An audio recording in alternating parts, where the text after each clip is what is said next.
For today's review, we are looking at the fourth and final figure in the Crisis on Infinite Earths build wave, and that is the Superman of Earth-2. Now, who is the Superman of Earth-2 for those of you who have never heard of this version of Superman before? The included data profile card, as usual, will give us that information. And as you can see, there's this nice comic book image of what the character looks like, and he is a much older Superman compared to the Superman that we are used to seeing on Prime Earth, who is younger. On the back, his real name is Kal-El, and it reads, Superman is the world's greatest hero. He is a tireless champion dedicated to protecting life and battling injustice, not only in his city of Metropolis, but also all over his adopted world and across the universe. With his fantastic powers and abilities, fueled by his alien cells, which hyper-efficiently process the solar energy of Earth's yellow sun, Superman is an unstoppable force for good and a steadfast punisher of evil. Superman is a founding member of the Justice Society and an inspiration to countless other heroes continuing into the 31st century and beyond. So, much like our Superman from the Prime Earth, he is pretty much the same character, same background, becomes an inspiration to a lot of other superheroes that exist. And if you ever watched the Legion of Superheroes cartoon show that came out a long time ago, Superman is an icon in that future. He is a symbol of hope, right? So I really like the fact that this Superman is basically the same as the one from the Prime Earth. Okay, that's the lore diving there. As for the figure, this is a $40 figure. Remind you that every figure in this wave costs $39.99 for some weird reason, an unknown reason. They're all overpriced. What would this figure include as accessories?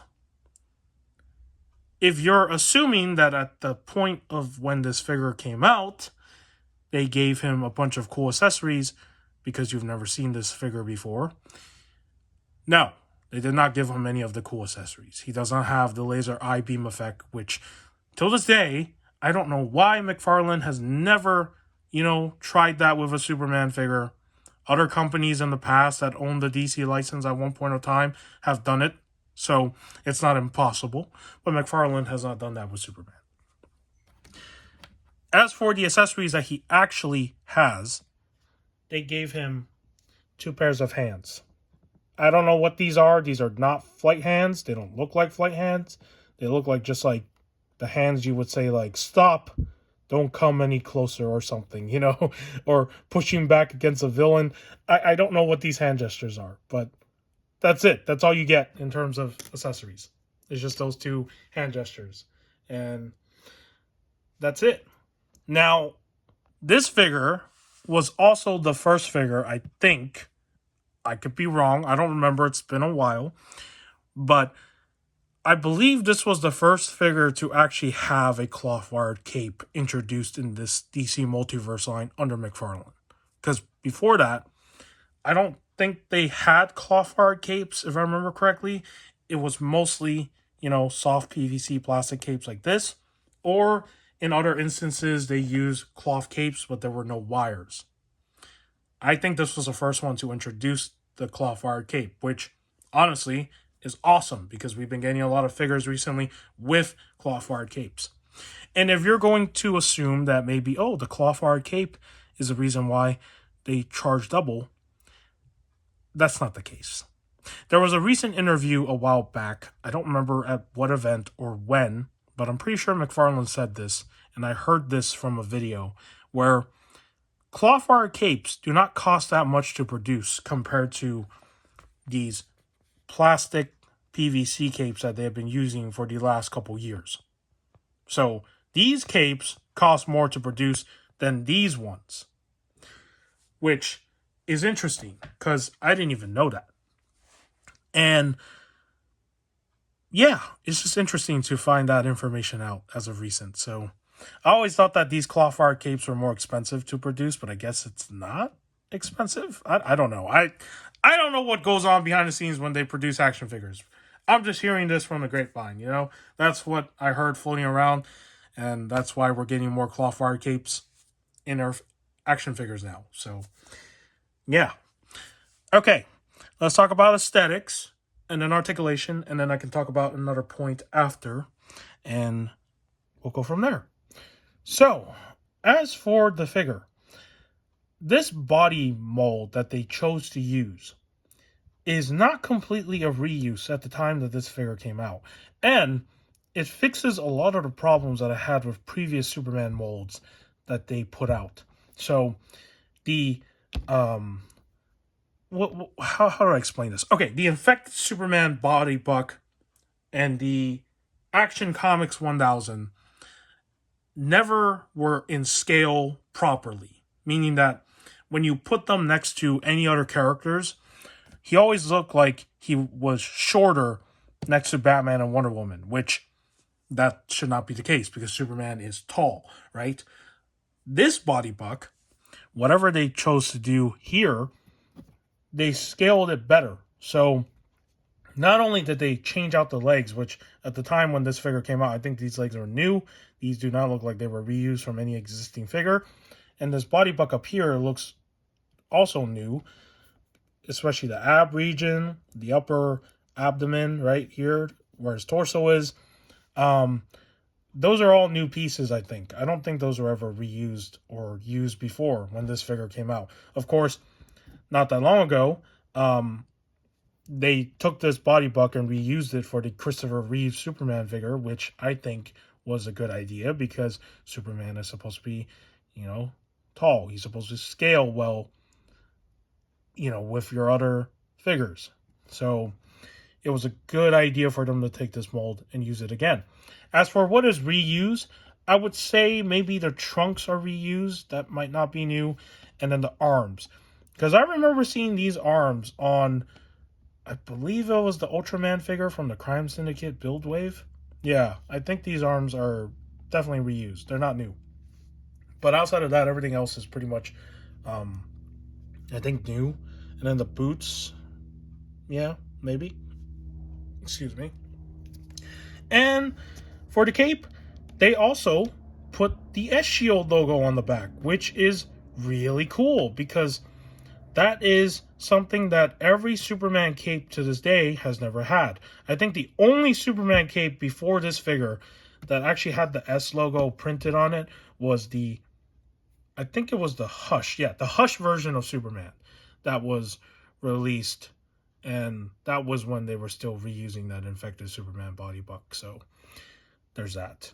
And it's not a bad cloth wire cape. It's pretty good if you want to do some posing with it.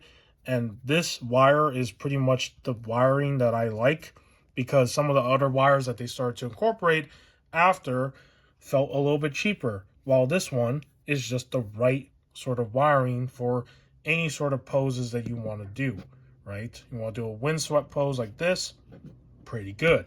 So I like the fact that the cape is posable however you want it to be posed. As for his head sculpt, it's not a bad head sculpt, but I would have preferred if there was a little bit of white hair on him because in the source material, you can see that there are some white hair on the side of his, his hair, right? His head. So there should be a little bit of white hair over here, but it is what it is. And if you're a customizer, you could probably go back and paint a little bit of that in there so it looks, like what it looks like in the source material.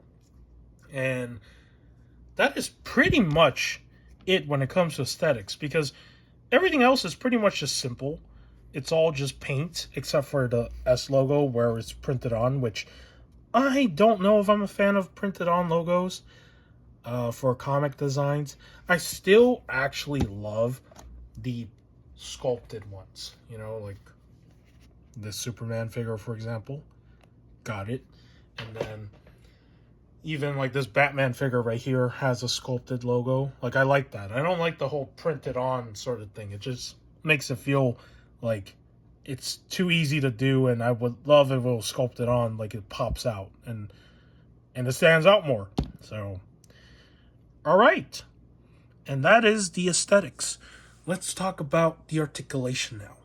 So Superman can fly, right? That's the whole point of the character. One of his powers is he can fly. Now, can he look up? Kinda, not completely, but he can kind of look up. Not the best. Can you look down? Kinda, also not the best. Can you look to the side? Yes, he can. Can he tilt his head like that? Yes, he can. So if you're trying to do like a flight pose photography, you're going to need to use the head, and you're also going to want to, kind of like move this piece a little bit to make it look like he's looking upward. So that just depends on the angle. As for his arms, they do go out. They do go all the way. They do have double joint. It's kind of stiff on my copy because I never heated up a lot of the areas on this figure when I got it, because at that time I was still going to school. And as for his hands, they do swivel, they do articulate, and he does have the usual swivel up here, which works, right? Yeah, it does work. Okay. It's kind of stiff on my copy, that's why. As for his waist, no, not his waist, his torso, mine has a QC problem. You can see how it's slouching over. I don't know why it does that, but when I move it up like this, it stays like this, so it's a weird QC. But it does move, so that's pretty good. It kind of can ab crunch a little bit, not the best. His waist piece, or not his waist, his abdomen piece right here. I keep forgetting what to call this. I'm so bad at anatomy. I apologize. This can move, but on my copy it is stiff. So that's another problem right there, and I need to heat that up. But it can move. It can rotate. So as for his legs, they surprisingly can kick out quite higher. That is good, because this piece is supposed to be soft PVC, so he should be able to do a kick like this, right? That is good. You want a Superman to be able to do a kick pose or something, like he's kicking the enemy in the face or something, right? So there's that. And again, my copy is really stiff, so these legs can double joint. Heat them up if you have a copy of this figure, or if you still want a copy of this figure, which actually is not possible anymore, because the last time I checked, this figure sold out too. Him and Spectre are gone. Psycho Pirate and Kid Flash are the only ones I think did not sell out. So yeah, there's that. And his feet also articulate. They do have toe articulation, so standard Mcfarlane articulation as usual. Oh, that's something I just noticed right now. The upper thigh swivels work. Yeah, isn't that cool when they work? Yeah, sometimes these figures, the top part here, don't move for some reason, but this one is moving. So that's cool. All right, that's good to know. Okay, and that is basically all the articulation. Oh, wait, no. One more thing. I'm always forgetting this. Can he do the splits? Oh, he can definitely do the freaking splits right there. Look at that. That's pretty good. All right, now we're done with articulation. And now I want to talk about something before we do comparisons, because this is another thing that I've noticed with this wave. And with this Superman in particular. Oh, don't do that. So, as I said, this is probably the first figure, I think, that introduced the cloth wired cape. And it makes you wonder, they made it for this figure, how come they did not do it for Spectre? Spectre has a PVC cape. How come they couldn't have just used the same material? I mean, aren't all these figures being made at the same time if they're all in the same build wave? It is really strange that this Superman gets the cloth wire cape, and then Spectre doesn't get it. And then, of course, Psycho Pirate here doesn't even get it either. So they both have PVC capes, but then Superman is the only one that has the cloth wired. Imagine if all three of them had the cloth wired capes. That would have been pretty cool, right? So that's just a weird thing I've noticed. And just goes to show, was this wave rushed? Like, what happened behind the scenes? The overpricing, all that stuff. Like, I really want an answer to this. But yeah, that's something that I noticed right there, that it's kind of strange, right? Like, you would think that maybe all of them would have the same cape material, but no. For some reason, they only chose to use cloth fired for this one. And yeah. All right, let's do some comparisons. We'll start off with, of course, the Earth-2 Superman that we looked at before. And that is the Blackest Night Black Lantern Superman. And you can see that they are quite different, right? The hairstyle is different. The body shape is different. And of course, that's because one, this was when he was alive, right? Before he sacrificed himself, if I remember correctly, in the story of Crisis on Infinite Earths. And after his sacrifice, of course, he's no longer around. And when he got brought back from the dead by Black Hand, it makes sense for, a corpse to be more skinnier and, degraded because the person is no longer alive. So, I mean, it works. But in terms of the face sculpts, though, they are so different. Like, this looks more like it's taken from a different source material, which it is, compared to that one, right? So it is interesting to see that their head sculpts don't look the same entirely, but I mean, maybe they look the same, actually. Kinda, maybe. I guess it could work. But yeah, they're supposed to be the same character. So, Earth-2 Superman when he was alive, Earth-2 Superman when he's a Black Lantern. And then, of course, we need to compare him with the Superman that a lot of people love, and it's the Action Comics 1000 version. This is the one from the 2-pack that came with, I believe it was Atomic Skull, I think was the name of the villain. So you can see that there is this height difference right here between these two Supermans, right? Like, one is way taller, the other one is shorter, and yeah, it's so weird to see the height difference between those two. And of course, how does he scale with the DC Trinity? As I said, the height differences have been a problem in this line with Superman for quite a while now. And if you take Wonder Woman, the collector edition version, and put them next to each other, that is not a bad scaling between the two of them, because Superman is technically taller than Wonder Woman by a couple inches, right?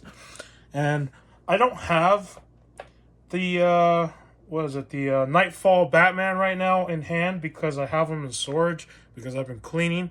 So this is the only Batman I have laying around that I have access to right now.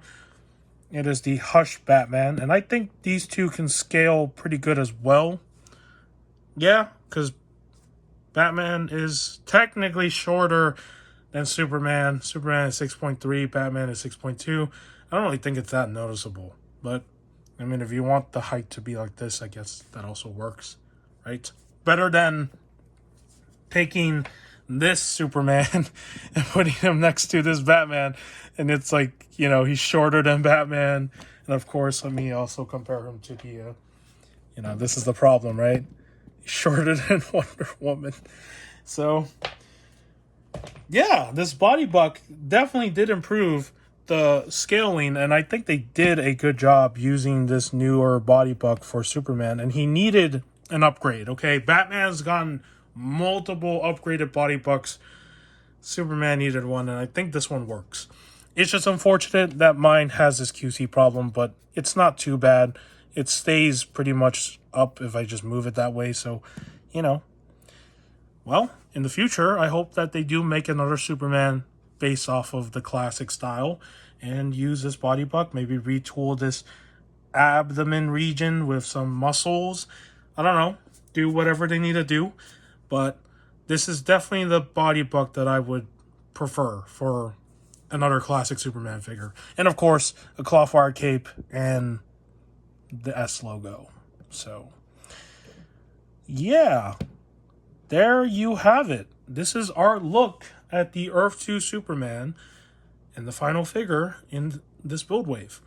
And next time, we will be looking at the Monitor. So, if you found today's review informative, do give it a like.